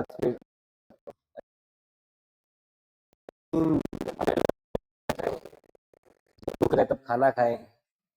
तो शरीर शरीर को जब आवश्यकता है तब उसको कुछ दिया जाए, तब अच्छा है ना। आवश्यकता, नींद की आवश्यकता नहीं फिर भी नींद ले लें तो वो शरीर के लिए सही नहीं रहता ना। भयंकर भूख लगे तो खाना खाना चाहिए, भयंकर नींद आ रही है तो सोना चाहिए, है ना। भयंकर भूख, पेट के चूहे खुद भी खाने लग गए क्या? तो इसको न्यूमेरिकल तो किया ही नहीं ना अपन ने अभी तक, दो फॉर्मूले तो लिखाए खाली अभी तक, न्यूमेरिकल कहाँ करें भाई अभी तक। न्यूमेरिकल देखो, न्यूमेरिकल है, जैसे इस फॉर्मूले का न्यूमेरिकल लें, इसी स्लाइड में ले लेता हूं। न्यूमेरिकल क्या है कि 2 मोलर यूरिया सॉल्यूशन की मोलैरिटी निकालो, फाइंड आउट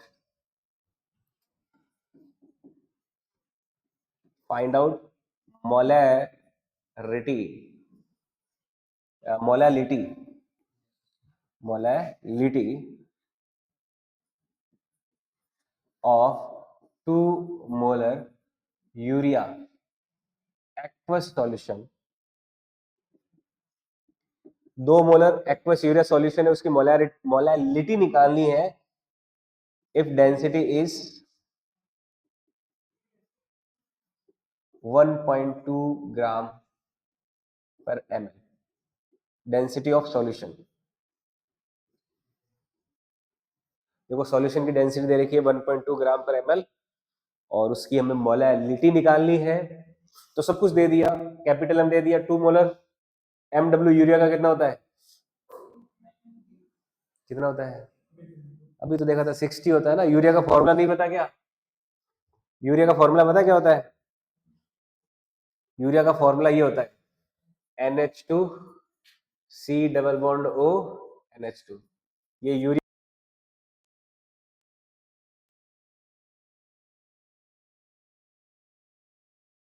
तो ये ध्यान रखना।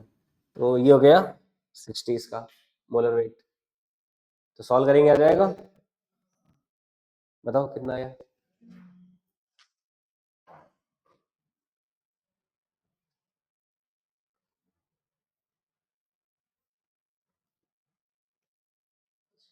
इसकी डेंसिटी आप थोड़ा और आसान करना हो, चलो कोई नहीं।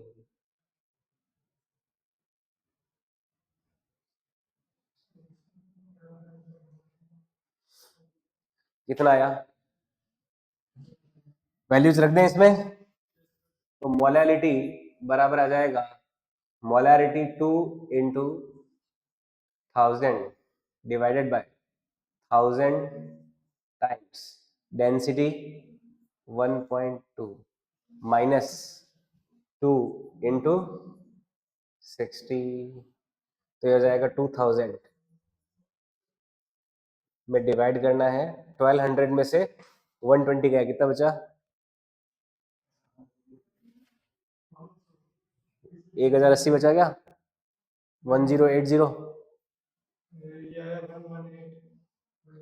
118 1180 नहीं, तो 1200 में से 120 जाएगा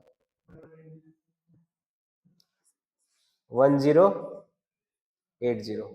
तो 2000 में 1080 का डिवाइड करेंगे तो लगभग कितना आ जाएगा, 1.9 के आसपास आ जाएगा। देखो 2000 में 1000 का डिवाइड करते तो कितना आता, 2, 1000 से थोड़ा सा ज्यादा ही तो है 1080, तो कितना आएगा लगभग 2 से थोड़ा कम आएगा, तो ये 1.85 के करीब हो जाएगा। ठीक है, तो आपको ऐसे 2 से थोड़ा सा कम कोई भी ऑप्शन में मैच हो रहा हो तो उसको टिक करना है। समझ में आया बात? तो ये सवाल हो गया, ये आंसर हो गया इसका। मोलैलिटी दे रखी है, डेंसिटी दे रखी है, आपको आंसर निकालना है। आया?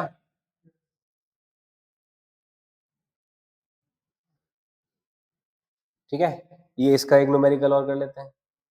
इसका करें, जैसे सॉल्यूशन है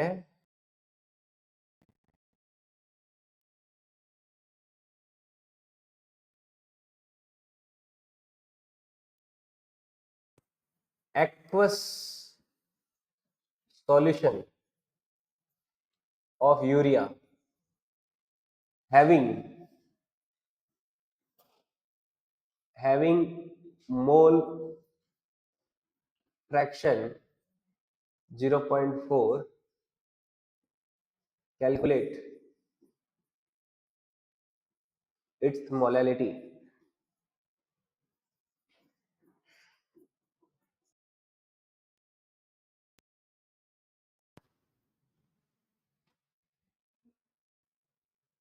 एक्वस यूरिया सॉल्यूशन है, मोल फ्रैक्शन जिसका 0.4 है, उसकी मोलैलिटी निकालो।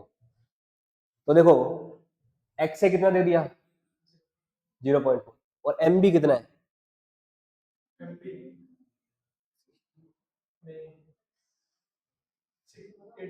18। क्यों? एक्वस यूरिया सॉल्यूशन है, हमारा ए कंपोनेंट तो यूरिया है, बी कंपोनेंट क्या है वाटर, तो मोलर मास किसका है यहाँ पे वाटर का काम मिलेगी। ठीक है, तो आंसर आ जाएगा इस पे। बस छोटी छोटी बातों का ध्यान रखना है, आंसर आ जाएगा। तो मोलैलिटी बराबर आ जाएगा 1000 टाइम्स एक्स हो गया 0.4 डिवाइडेड बाय ये हो गया 18 इंटू 0.6, तो हो जाएगा 4000। ये पॉइंट से point cancel, 4000 divided by 18 into 6 कितना होता है 1008, 108 है ना। तो 4000 में 108 का डिवाइड करना है।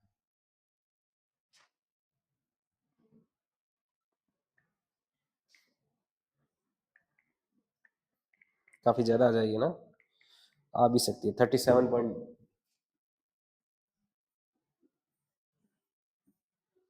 बहुत ज्यादा क्यों आई? क्योंकि देखो इसमें 0.4 मोल फ्रैक्शन है, यानी कि यूरिया के मोल फ्रैक्शन बहुत ज्यादा है पानी में। इस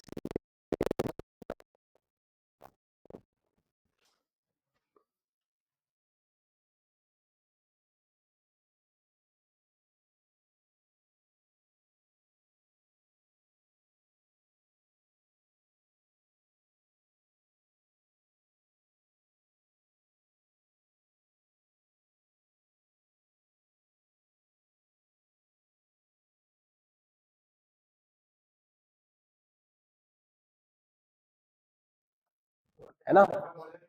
हाँ, मोल फ्रैक्शन का मोलैलिटी के साथ तो आ गया, मोल फ्रैक्शन का मोलैलिटी तो आया ही नहीं, कब आएगा है, वो आप ट्राई करना। ठीक है, आज के लिए अपन इतना ही रख लेते हैं।